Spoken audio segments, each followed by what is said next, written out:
আসসালামু আলাইকুম। সবাইকে স্বাগত জানাচ্ছি আমার চ্যানেল মুগ্ধস মম কিচেনে। আজকে আমি আপনাদের সঙ্গে শেয়ার করব দারুণ মজার একটি ডেজার্ট আইটেম। এই গরমে যদি ঠান্ডা ঠান্ডা এরকম একটি খাবার সামনে আসে তাহলে আর কি চাই বলেন। এটা বানানো কিন্তু খুবই সহজ। তাহলে চলুন কথা না বাড়িয়ে আমরা মূল রান্নায় চলে যাই। আমি এখানে হাফ লিটারের মতো দুধ নিয়েছি। দুধটাকে আমি জাল করে নিয়েছি। এবার আধা ঘন্টা আগে আমি এই সাগুদানাগুলো ধুয়ে ভিজিয়ে রেখেছিলাম। এবার এই দুধের ভিতরেই আমি সাগুদানাগুলো দিয়ে দিব। আপনারা চাইলে সাগুদানাটা আলাদাও সেদ্ধ করে নিতে পারেন। আমি এভাবে দিলেই সহজ হয়, যে কারণে আমি দুধের ভিতরে একবারেই সাগুদানাটাকে সিদ্ধ করে নিব। 10 থেকে 15 মিনিটের মতো মিডিয়াম আঁচে জাল করে নিলেই কিন্তু সাবুদানাটা সিদ্ধ হয়ে যাবে। এই যে দেখুন, আমার সাবুদানাটা কিন্তু প্রায় সিদ্ধ হয়ে গেছে। দেখতে যখন একদম স্বচ্ছ হয়ে যাবে, ভিতরে কোনো সাদা দানা দেখা যাবে না, তখনই বুঝতে হবে যে আমার সাবুদানাটা হয়ে গেছে। এবার দিয়ে দেবো এর ভিতরে আমি হাফ কাপ চিনি। চিনিটাকে ভালো করে নাড়াচাড়া করে মিশিয়ে দিতে হবে। তার ভিতরে দিয়ে দেব আমি সামান্য পরিমাণে একটু লবণ। মিষ্টি খাবারে একটু লবণ দিলে মিষ্টির টেস্টটা যেন আমার কাছে একটু বেশি ভালো লাগে। আপনারা চাইলে নাও দিতে পারেন। এবার আমি এর ভিতরে দিয়ে দেব গুঁড়া দুধ। দুধটাকে আমি একটু ঘন করে গুলে নিয়েছি। এবার দুধটাকে আমি এর ভিতরে দিয়ে দেব। দুধটা দেওয়ার কারণে কিন্তু এর টেস্টটা অনেক ভালো হবে, যে কারণে অবশ্যই চেষ্টা করবেন গুঁড়া দুধটা দেওয়ার জন্য। এই যে আমার সাবুটা কিন্তু একেবারে রেডি। এটাকে আমি এবার নামিয়ে নেব। এদিকে আমি এবার একটা আম সুন্দর করে কেটে নেব। এখানে অবশ্যই কিন্তু আপনারা ভালো মিষ্টি দেখে আম নেবেন। আমটা যদি ভালো মিষ্টি হয় তাহলে খেতে কিন্তু বেশি ভালো লাগবে। আমি এবার আমটাকে আমার প্রয়োজন মতো কেটে নিচ্ছি। প্রথমে আমি এভাবে কেটে তারপরে এভাবে কাটবো। তাহলে কি হবে, আমি চারকোনা কিউব টাইপের একটা পিস পাবো, যে কারণে এভাবেই কেটে নিচ্ছি। আপনারা চাইলে আপনাদের পছন্দ মতো যে কোনোভাবেই কেটে নিতে পারেন। আমি এবার একটা চামচ দিয়ে এই আমটাকে তুলে নেব, কারণ আমার পরিবেশনের সময় কিছুটা এই কিউব করা আম লাগবে, যে কারণে আমি এভাবেই কেটে নিয়েছি। এই যে আমার এতটুকু আম হলেই কিন্তু হয়ে যাবে। আর বাকি যে আমগুলো সেগুলো সব আমি দিয়ে দেব ব্লেন্ডারের জারে। এই যে ভালো করে সবটাকেই আমি এই ব্লেন্ডারের জারে দিয়ে দিচ্ছি। এবার এটাকে আমি ভালো করে একটা পেস্ট তৈরি করে নিব। এই যে আমার কিন্তু পেস্টটা তৈরি করা হয়ে গেছে। একদম স্মুথ একটা পেস্ট আমি তৈরি করে নিয়েছি।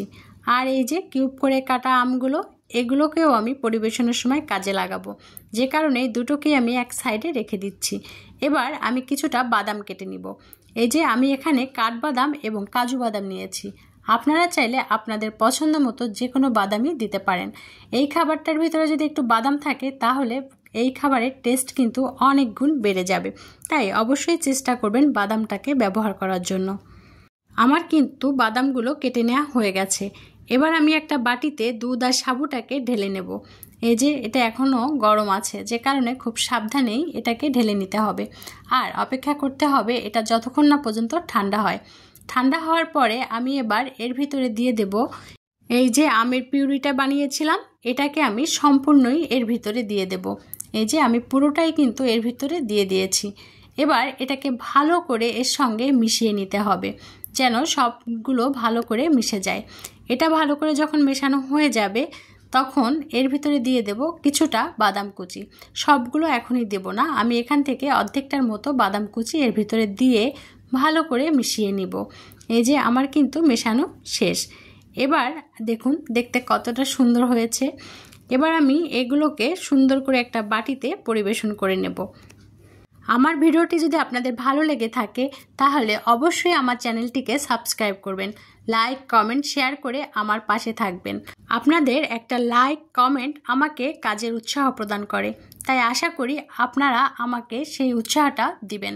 এবার আমি পরিবেশনের জন্য এগুলোকে একটি বাটিতে তুলে নিচ্ছি। পরিবেশনটা যে যার ইচ্ছা মতনই করতে পারেন। যে কোনো খাবারে পরিবেশনটা যদি সুন্দর হয় তখন মনে হয় খাবারের স্বাদ অনেকটাই বেড়ে যায়।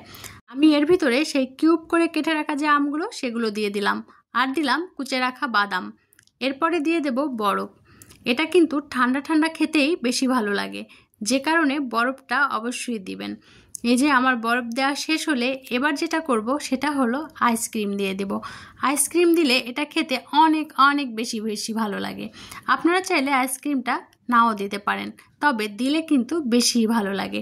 এই যে দেখুন, আমার কিন্তু খাবারটা তৈরি করা একদম শেষ।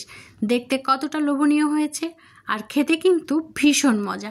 অবশ্যই কিন্তু আপনারা বাসায় তৈরি করবেন, আর কেমন হয়েছে সেটা কিন্তু আমাকে অবশ্যই জানাবেন। সবাই ভালো থাকবেন আর আমার জন্য এবং আমার পরিবারের জন্য দোয়া করবেন। আল্লাহ হাফেজ।